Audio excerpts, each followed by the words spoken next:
Good morning and welcome to the Flexible Space Association's latest edition of our Workspace Wisdom Webinars. I'm Jane Sartin, Executive Director of FlexSA, and we're joined by for this webinar by Rob Shapland, who has the fantastic title of Ethical Hacker and Principal Consultant with Wavenet Connected, who are one of our service provider members. And Rob is going to talk about cybersecurity. Please do, as we go along, add any questions you've got, but we won't take those until the end. And Rob will run through his presentation, and then we can take questions either that have been posed during his presentation, or that we'll take some time at the end for that. So, Rob, I will just get your presentation up and hand over to you. Thanks very much, Jane. Good morning, everyone. Nice to meet you. Before we start with the kind of presentation, I'll introduce myself properly.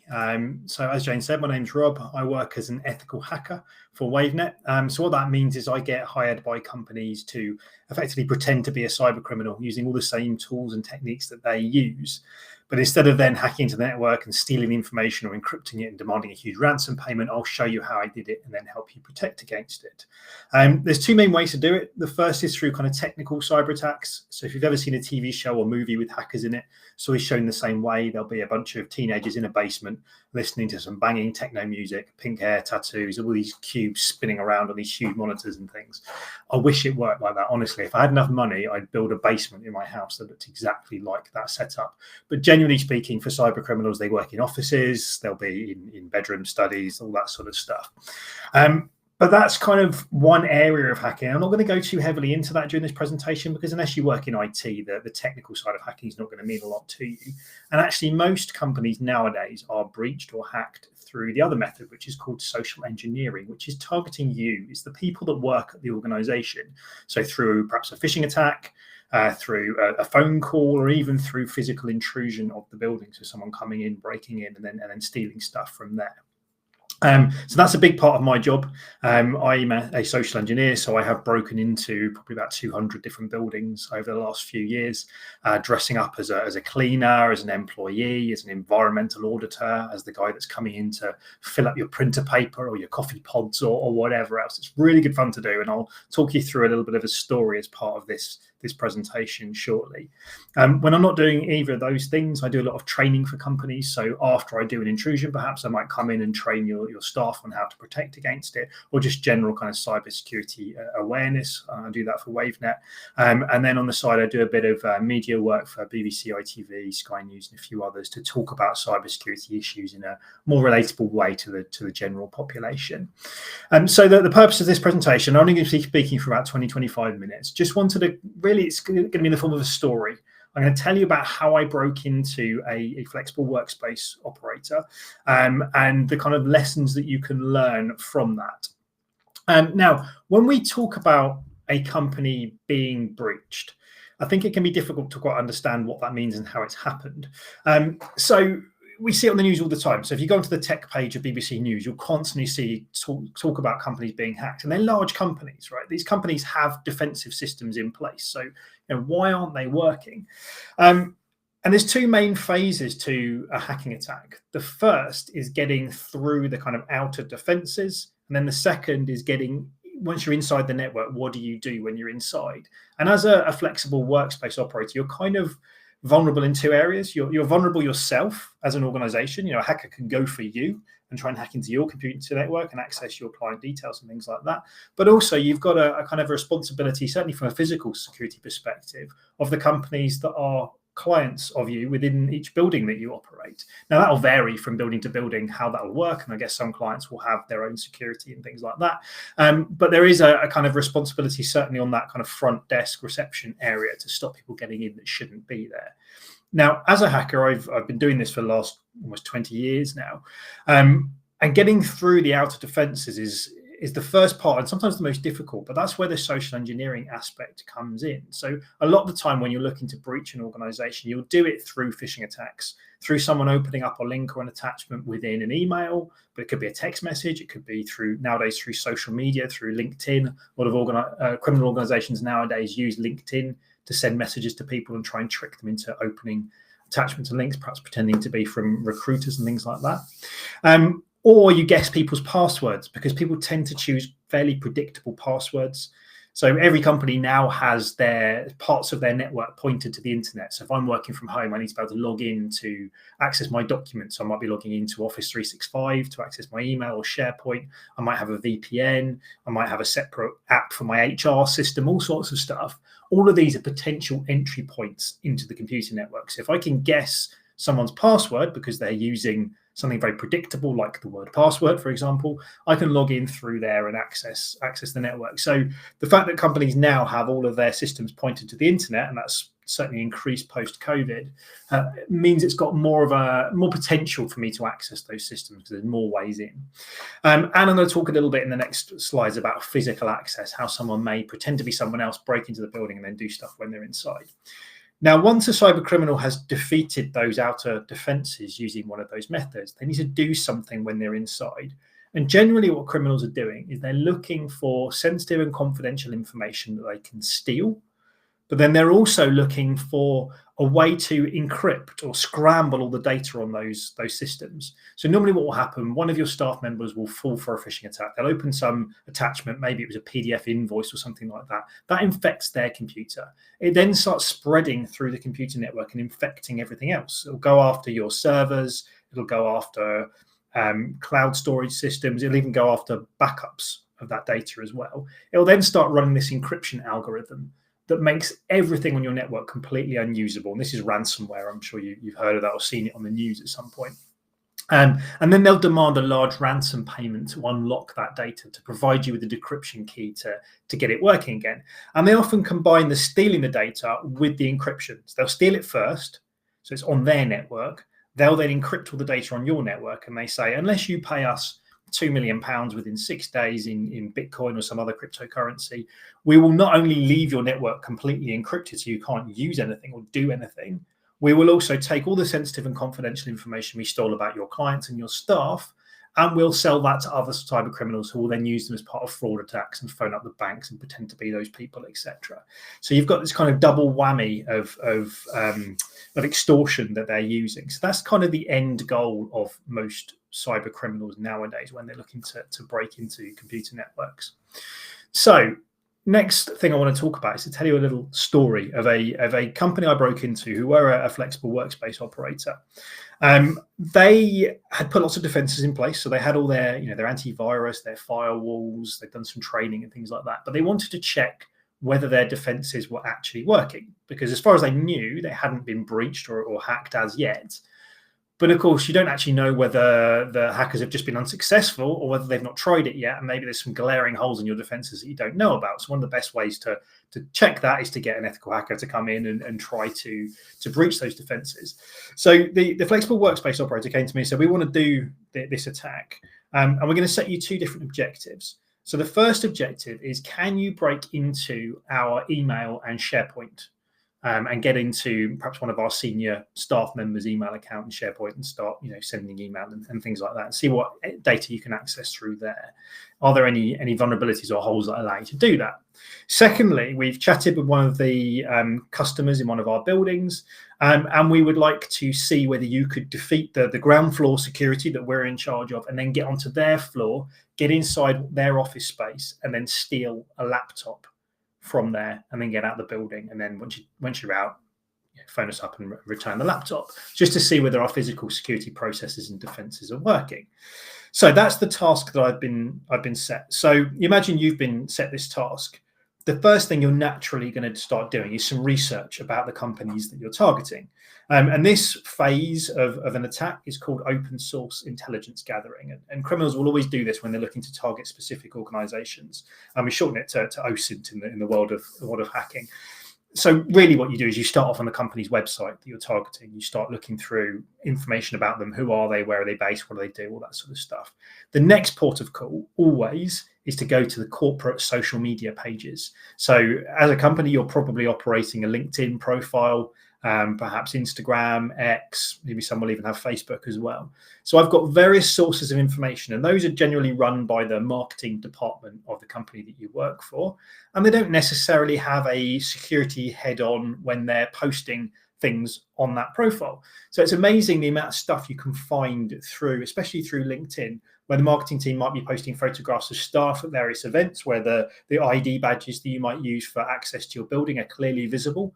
And then I can use those to create a replica. I've got a machine that can print out badges and lanyards, any style and design that I need. So I can make a replica one and perhaps pretend to be an employee. You might get other photographs inside the building, so you can work out the layout, how the security works, whether there's any back doors, side doors, that sort of stuff. So we use social media to find out as much information as possible. Now, in this example, social media was particularly useful because the first objectives that had been set was to break into a company's email and SharePoint, to the workspace operators' email and SharePoint. Now, in order to access that, there's a few things you need. So you need the website address that they would go to log on to their email, right? Or you could just do it through Outlook, but you can normally log on through the web as well. That's easy to find. There are lots and lots of like hacking tools that basically sort of search through the common words that people use within their website address to access their emails. So that's really, really easily done. And then, of course, you need an email address and a password for someone in order to be able to log on to them. Fairly basic stuff, but that's not necessarily that easy to find. Now, first part of that, the email address. Easiest way to get hold of email addresses for employees of a company is through LinkedIn again. Now, LinkedIn doesn't directly tell me what your email address is, but if I search for your company name on LinkedIn, it'll bring me back a list of employees. I can then look at those names and go, okay, so I've got your first name and I've got your last name and I've got the company you work for. It's not going to take a rocket scientist to work out what your work email address is going to be from those three things. Pretty much every company uses first name dot last name at company website address. And if it's not that, a little bit of Googling and you can easily find out what the email address format is. So anyone that's registered on LinkedIn that says they work for your company, I've got their email address. That's the first part. So now I've got the website address, I've got the email address. Now I need the password. Now, of course, that's the hard bit, right? That's the secret bit. But there is a list out there on the dark web of already hacked usernames and passwords. So this is where someone has registered to a website with their work email address, they've chosen a password, and then subsequently that website has been hacked. This has happened thousands of times over the last few years. So LinkedIn itself was hacked a few years ago. Another famous one in recent times that stole a lot of usernames and passwords was MyFitnessPal, that calorie tracking website.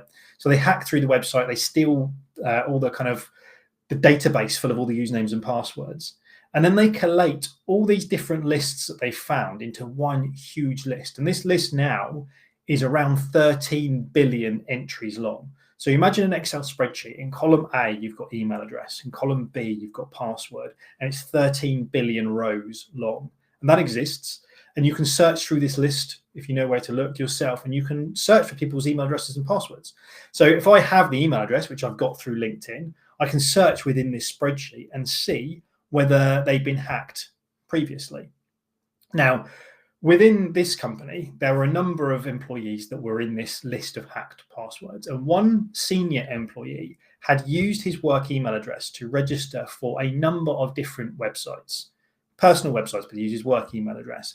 And in every single time that he'd done this, his password was the same. So these websites had subsequently been hacked, his password stolen. And he was using a variant of the word password. I think it was password 34, something like that. I can imagine him starting day one of his job when he was like 19 years old, choosing password 1, and then had to change it 6 months later. It's like password 2, password 3, working all the way up towards password 34. I thought, I'll stick with that one, and started using it on everything else.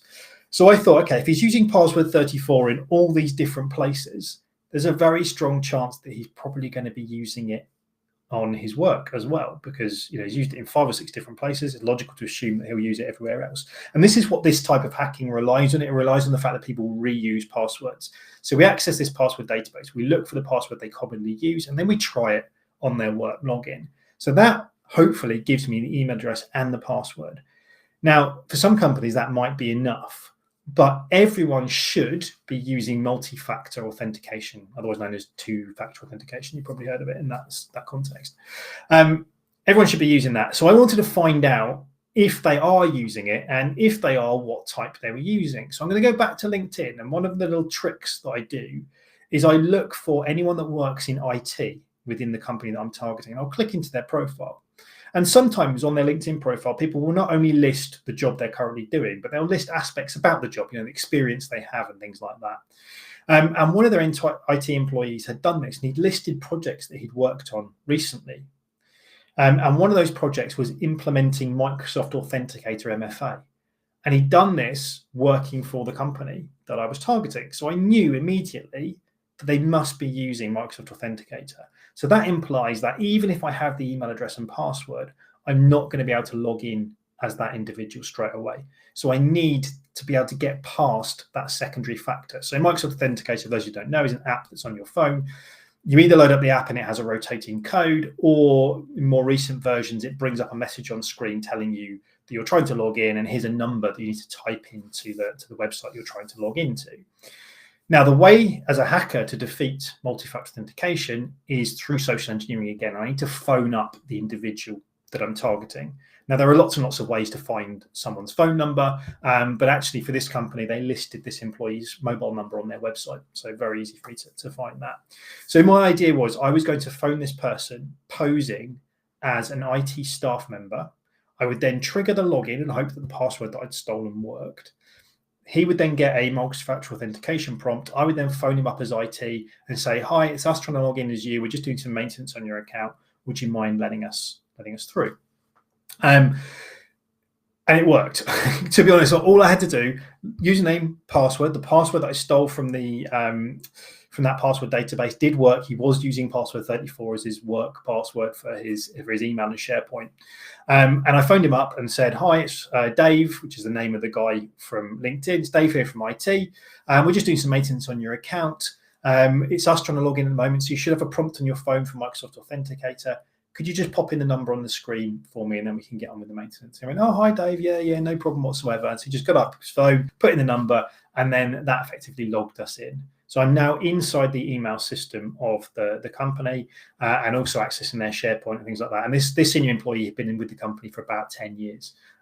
So did have a huge amount of data on there. Now, although this company had done some training for cybersecurity, they hadn't done any training towards like the sort of modern attacks that criminals are doing, where they're using phone calls and things to bypass multi-factor. So didn't know that you should never ever type in a code or give up a 6-digit code that you've been sent to anyone, no matter who they pretend or who they appear to be. And so that's the first part of the objective completely achieved. I've now got past the systems and got into their email, etc. So after that, the next phase from that was to get into the physical part of the building. So the flexible workspace operator, I'd broken into their email. They now wanted me to get into one of their customers' offices inside one of the buildings.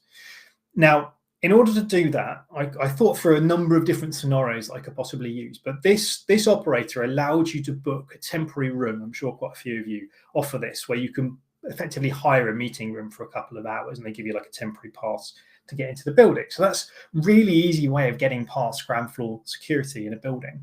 So I simply hired a meeting room for a couple of hours, went to the office space, and they gave me a temporary access card to get into the building. So now I'm inside the building. I'm past the ground floor security. So very, very simple. The next phase was to get past the security and into the customer's area. Now, because they rely on the ground floor security, they haven't got their own separate reception desk. So it's just a door, and you go in, and then there's people just sitting there working in an office space. So I decided that I needed some excuse to be going into their office. So once I got past the ground floor, I then changed outfits, and I decided to dress up as an environmental auditor from a fictitious company called Benchmark Energy, and that I was in there to run some temperature checks and things like that on behalf of the owner of the building. So I made myself an outfit. I get really into this creation of the pretexts, or the way I'm going to dress and the way I'm going to act. So I made myself a polo shirt with a tree on it, spent way too long designing the logo and everything like that. I bought an actual like laser thing that measures temperature leakage from windows. I had a clipboard with some paperwork on it and things like that made it look all official. And then I was trying to think about, like, if you were an environmental auditor and you were recording temperature differences between the windows and the walls and all sorts of stuff, you would have a way of doing that. And you wouldn't just write it down. You'd have like an iPad or something like that. So I designed a little app that I could use on the iPad to enter in the little readings that I was going to be taking, because I thought if anyone accompanies me or glances over at what I'm doing, I want it to look not suspicious. So that was the kind of outfit that I came up with. So as soon as I got past the ground floor reception, I'd gone up to the floor of the company I was targeting. I'd popped into the toilets and changed into this outfit.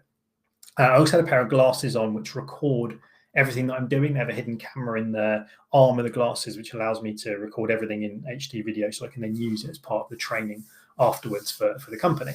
So I dressed in my outfit, gave a quick knock on the door and said, hi, I'm here from the building management company. We're just popping around to all of the companies in the building, doing an energy audit of the windows and things like that. Don't worry about me. You can just carry on with your work. I'll only be about half an hour. And they went, oh yeah, that's absolutely fine. Come in.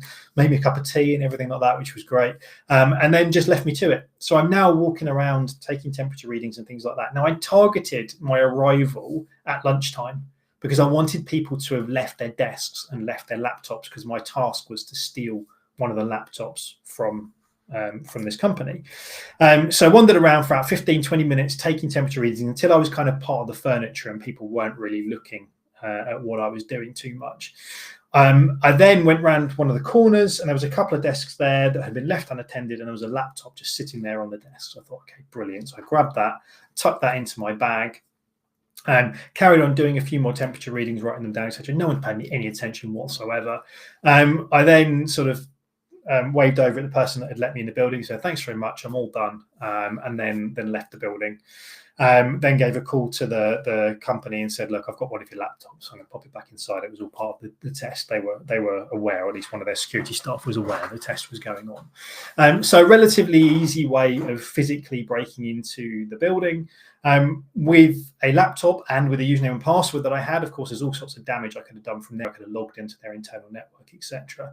I've done this kind of scenario for a lot of companies. Not necessarily just flexible workspace operators, but all sorts of different companies. And it works really, really, really well.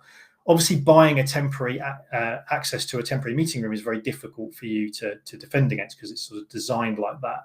And that's a little bit about education of the company that's in the building, your customers, that you won't ever send someone up without someone accompanying them from the company.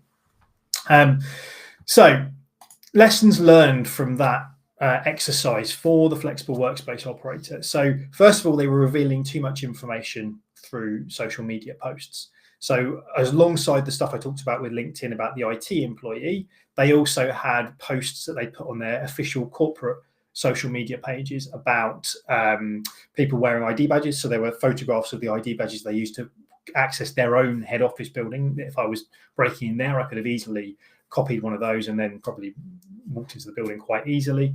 And then they had the IT staff information. The other place that you can look, and the other place to think about if you're ever doing this, is when you post job adverts, particularly for IT staff, is don't specifically say the type of experience that they need. So don't say you must have experience of using, this system and Citrix and all this sort of stuff, because you give away the systems you're using, and hackers can use that to design the attacks specific for those types of IT systems. So just be quite generic in the job adverts that you use, because that's another place that I'll access information.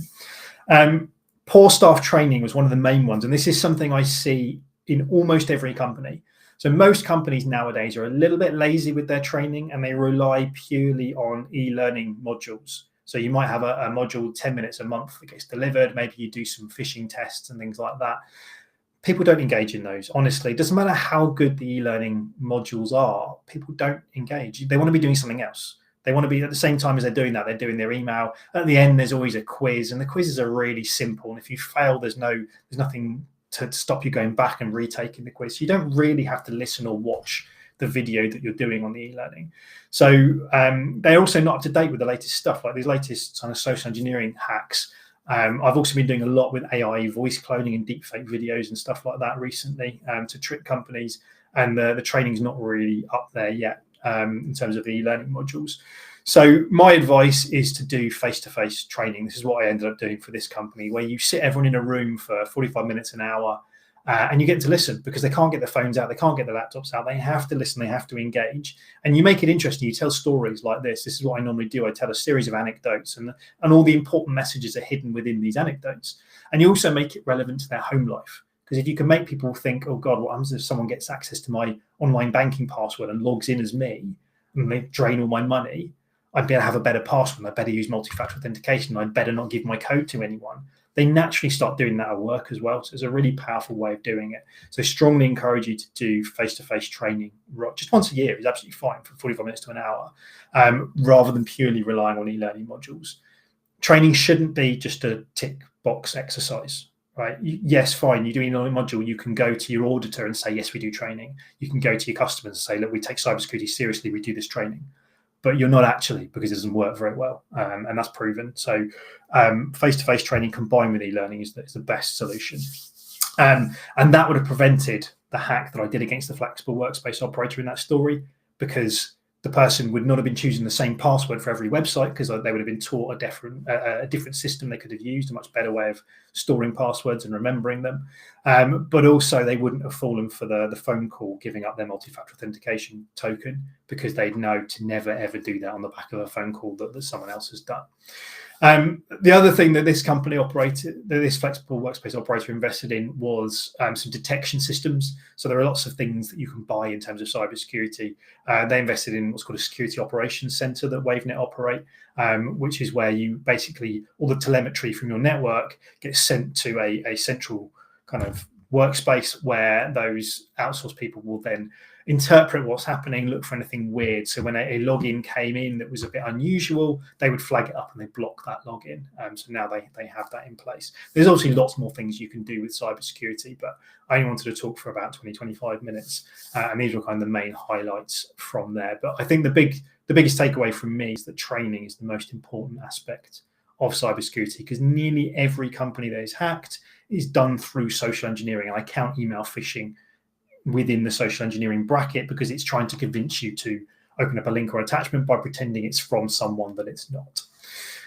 Okay, and that brings me to the end of my little bit. If you think of any questions afterwards, or anyone watching back, please feel free to drop me an email there, or I'm on LinkedIn and I'm on X as well. So please feel free. I don't want to take any questions after the event. But Jane, have we had any questions come in from anyone so far? So thank you, Rob. That was great. We got through quite, it's a bit scary, but definitely good to be aware. So we've still got a few minutes if anyone's got a question now that they just want to put in. But there's obviously an awful lot of focus on cyber hacking at the moment, but we're still seeing large companies being hacked. But surely they've got defensive systems in place. Is there any reason for that still? Are they not properly protected?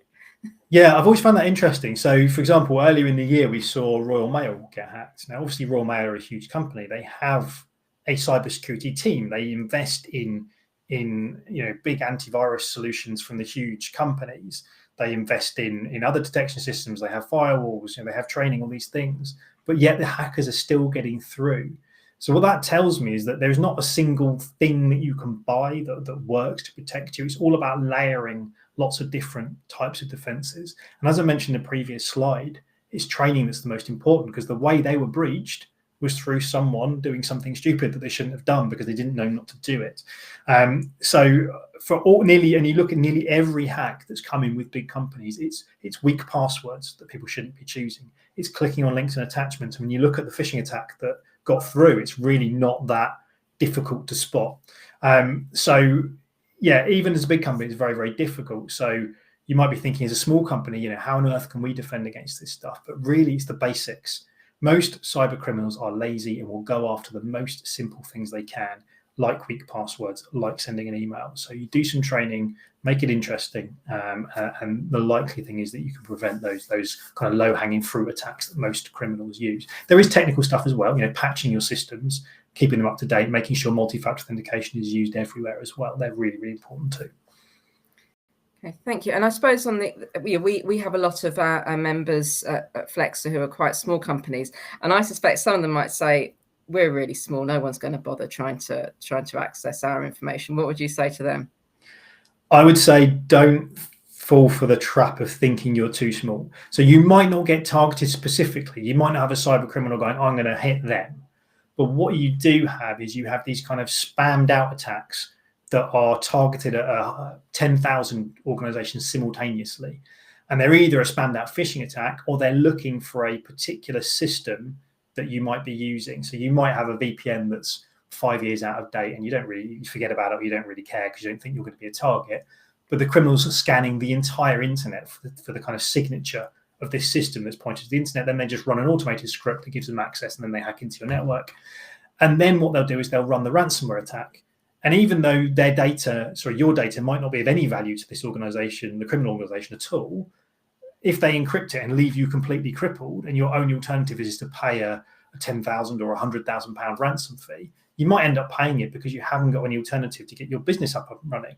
So although that data isn't worth anything to the criminals, it's worth a lot to you. So by denying access to it to you, they can make money from you. So don't fall into the trap of thinking, I don't need much security because no one's going to care about me. You do need this basic minimum level where you're not getting hit by these kind of low-hanging fruit attacks.